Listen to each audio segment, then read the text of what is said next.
আসসালামু আলাইকুম রহমতুল্লাহ। আপনাদের সামনে মোহাব্বতের একটি তদবির নিয়ে এসেছি। আপনারা সূরা ইখলাসের একটি নকশা দেখতে পাচ্ছেন। এর মাধ্যমে বৈধ যে মোহাব্বতের কাজগুলো সেগুলো করা যায়, খুব সুন্দরভাবে কাজ হয়ে যায়। এই নকশাটি হয়তো বা অনেকে অনেক জায়গায় দেখে থাকবেন, কিন্তু এটির দ্বারা তরিকা কি, কীভাবে কাজ করতে হয়, কিভাবে লিখতে হয়, এই বিষয়গুলো আমাদের অনেকের মাথায় নেই বা আমরা জানি না। সেই বিষয়গুলো আলোচনা হবে ইনশাআল্লাহ।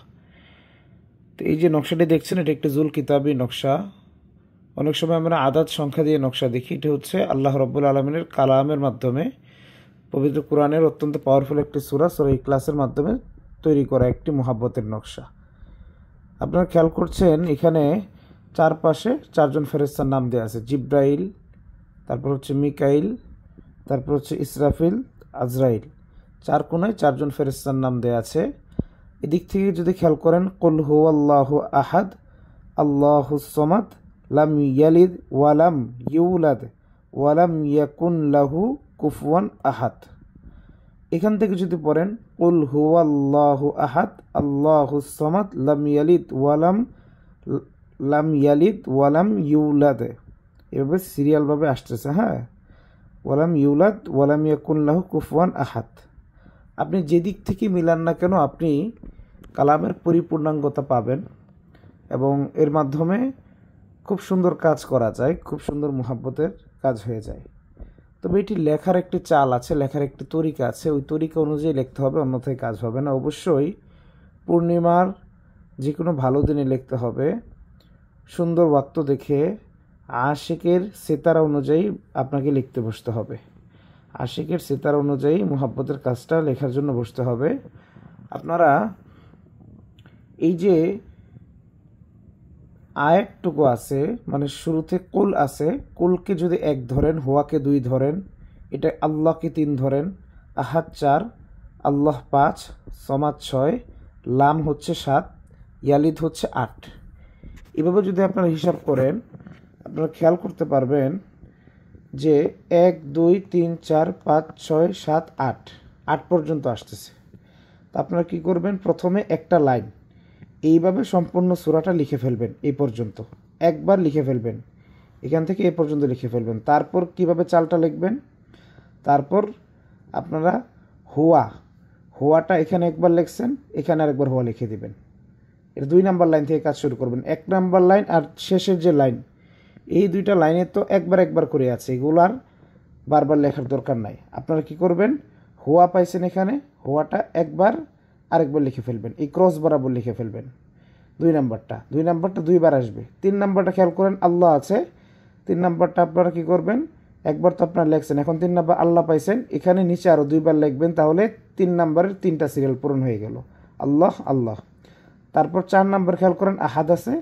আহাদটা আপনারা কি করবেন, আহাদ আহাদ আহাদ, এভাবে আপনারা লিখবেন। তারপর 5 নাম্বার আল্লাহ আছে, আল্লাহ আল্লাহ আল্লাহ আল্লাহ আল্লাহ, টোটাল 5 বার লেখা হয়ে গেল। তারপরে আপনার ক্রমান্বয়ে 5 6 7 এভাবে যেইটা যেই অ্যাঙ্গেলে আছে ওই অ্যাঙ্গেলে আপনাদেরকে কমপ্লিট করতে হবে, এতবার করে লিখে ফেলবেন। আচ্ছা, লিখে ফেলার পরে আপনারা মোটামুটি যখন ইউলাদ পর্যন্ত আসবেন, মানে একদম 8 নাম্বার ঘরে আসবেন, তখন খেয়াল করেন ইউলাদ একবার লেখা আছে, 2 বার, 3 বার, 4 বার, 5 বার, 6 বার, 7 বার, 8 বার। দেখেন এই পর্যন্ত আসার পর 8 বার হয়ে যাচ্ছে। তখন আপনারা কি করবেন, তখন আপনারা এদিক থেকে আবার হিসাব করা শুরু করবেন। এতক্ষণ তো এদিক থেকে এক হিসাব করছেন, এখন আপনারা শুরুর দিক থেকে করছেন, এখন কাজ করবেন শেষের দিক থেকে। ইউলাদ পর্যন্ত আসছেন, এইভাবে সিরিয়ালে 8 বার ইউলাদ লেখছেন, শেষ। আপনার জিম্মাদারি এখন এই পর্যন্ত শেষ। এখন আপনি আহাদে চলে আসবেন। আহাদ একবার আছে, সুতরাং আহাদকে আর লিখতে হবে না। খেয়াল করেন কুফুয়ান আছে 2 বার, কুফুয়ান আছে 2 এর ঘর। এই দিক থেকে যদি 1 এর ঘর 2 এর ঘর হিসাব করেন, কুফুয়ান আছে 2 বার, তো কুফুয়ান একবার, কুফুয়ান 2 বার। তারপর খেয়াল করেন এখানে লাহুটা আছে 3 নাম্বার করে, তাহলে লাহু লিখতে হবে অ্যাঙ্গেলে 3 বার, 1 2 3 এই অ্যাঙ্গেলে লিখবেন।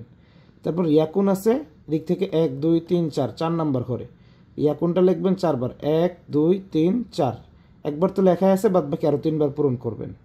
তারপর ওয়ালাম আছে কয় নাম্বার করে, 1 2 3 4 5, তো 5 নম্বর ঘর থেকে আপনারা যদি পূরণ করা শুরু করেন, একবার তো লেখা আছে, তারপর আরও 4বার লিখবেন। 1 2 3 4 আর ওই যে আগের 1 5 পূরণ হয়ে গেল। ইউলাদু সেম টু সেম এভাবেই করতে করতে এখান পর্যন্ত আসবেন। ওয়ালাম এটাও আপনারা সেম টু সেম করতে করতে এই পর্যন্ত আসবেন। এইভাবে করা হলো। এদিক থেকে ইউলাদ পর্যন্ত করলাম, এদিক থেকে আবার ওয়ালাম পর্যন্ত করলাম সিরিয়াল ওয়াইজ। এই আপনার চাল অনুযায়ী নকশা লেখা শেষ। এইবার আপনার দায়িত্ব হচ্ছে, আপনি তো আগে প্রথমেই এই যেই ফেরেশতাদের নাম আছে, ফেরেশতাদের হক দিয়ে আপনারা নামগুলো লিখছেন, অথবা আপনি পরেও লিখতে পারেন, সমস্যা নাই। তা আপনি কি করবেন, এখানে এই যে হুকুমটা আছে হুকুমটা লিখবেন। প্রথমে এখানে এই জায়গাটার মধ্যে আসবে আশিকের নাম, আশিক প্রথমে আসবে আশিকের নাম অথবা তলেবের নাম, মানে যিনি আপনার কাছ থেকে তদবির নিতে যাচ্ছে। তারপর এখানে এই যে এই জায়গার ভিতরে আসবে মাসুকের নাম, মাসুক অথবা মাতলুব, মাতলুবের নাম আসবে। প্রথম আসবে আল হব্বু ফুলান ইবনে ফুলান আলা হব্বি ফুলান ইবনে ফুলান। প্রথমে আসবে তলেবের নাম, তারপর আসবে মাতলুবের নাম। এটা মনে রাখবেন, প্রথম তলেবের নাম, তারপর মাতলুবের নাম। আচ্ছা, এভাবে আপনাদের লেখা হলো সিতার অনুযায়ী, তলেবের সিতার অনুযায়ী আপনি কাজ করলেন। এবার এই নকশাটা একাধিক তরিকায় কাজ করা যায়। একটা তরিকা হচ্ছে, এই নকশাটা আপনারা মাতলুবের বালিশের ভিতরে যদি ঢুকায় দেওয়া সম্ভব হয় ঢুকায় দেবেন। মাতলুবের বালিশের সেই সুতা আছে, অথবা সুতাগুলো ছুটিয়ে হোক, অথবা বালিশ ছিদ্র করে, এক কথায় বালিশের ভিতরে দিতে হবে, যাতে মাতলুব আবার এটা টের না পায়। তোলার ভিতরে দিয়ে রাখলে হবে। 2 নাম্বার হচ্ছে, আপনারা এই নকশাটা লেখার পরবর্তীতে যে কোনো ধরনের খাদ্যদ্রব্য অথবা পানীয়র সাথে ভিজিয়ে, যেহেতু মেশক জাফরান কালির দ্বারা লিখবেন, ভিজিয়ে আপনার এটা যদি মাতলুবকে চা, কফি, দুধ অথবা পানীয় যে কোনো জিনিস শরবতের সাথে যদি খাওয়ানো যায়, এটা তো আলহামদুলিল্লাহ খুব ভালো কাজ হবে। তারপর যদি আপনারা এটা করতে পারেন যে স্বামী স্ত্রী উভয়কে একটা বুঝ দিয়ে বুঝাইতে পারেন যে না ঠিক আছে, আপনাদের দুইজনকে তাবিজ পড়তে হবে আপনাদের সেফটির জন্য। সেই ক্ষেত্রে যদি আপনি ভিতর থেকে একবার তলেবের নাম এখান থেকে দিয়ে আরেকবার মাতলুবের নাম দিছেন, আরেকটা তাবিজ লিখবেন যেটার ভিতরে মাতলুবের নামটা আগে দিবেন, তলেবের নামটা পরে দিবেন। তাহলে কি হবে, উভয়ের মধ্যে অত্যন্ত মোহাব্বত বৃদ্ধি পাবে এবং উভয়ের সম্পর্ক, দাম্পত্য জীবন খুব সুন্দর যাবে, যদি তাদেরকে কৌশলের মাধ্যমে পড়ানো সম্ভব হয়। আশা করি আপনারা আমলটি বুঝেছেন। আমলটিতে কোনো বুঝের কোনো সমস্যা থাকলে ব্যক্তিগতভাবে প্রশ্ন করবেন, ইনশাআল্লাহ প্রশ্নের উত্তর দেওয়ার চেষ্টা করব। সকলের সুস্বাস্থ্য কামনা করছি। আসসালামু আলাইকুম ওয়া রাহমাতুল্লাহি ওয়া বারাকাতুহু।